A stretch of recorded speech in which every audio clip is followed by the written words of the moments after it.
శారీతో ఇలాగ hiring table పెట్టి can వేసి మంచి లంగాలు మంచి హైరింగ్ లంగాలు హైరింగ్ టేబుల్తో స్టిచ్చింగ్ చేస్తాము.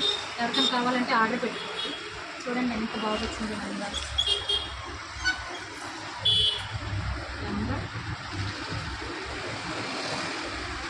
దీనిపైకి ఈ బ్లౌజ్ అండి. బ్లౌజు వీసెక్ ఈ నెక్ ఇచ్చి బ్యాక్ వచ్చేసి ఇట్లా వచ్చి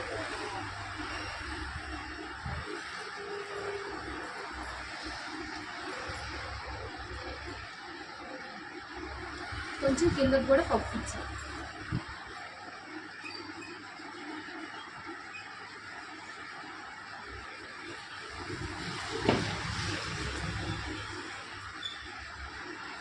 ఫ్రంట్ వీనెక్. ఎవరికైనా కావాలంటే ఆర్డర్ పెట్టుకుని మంచి మంచి లంగా తక్కువ రేట్లో స్టిచ్చింగ్ చేస్తాను.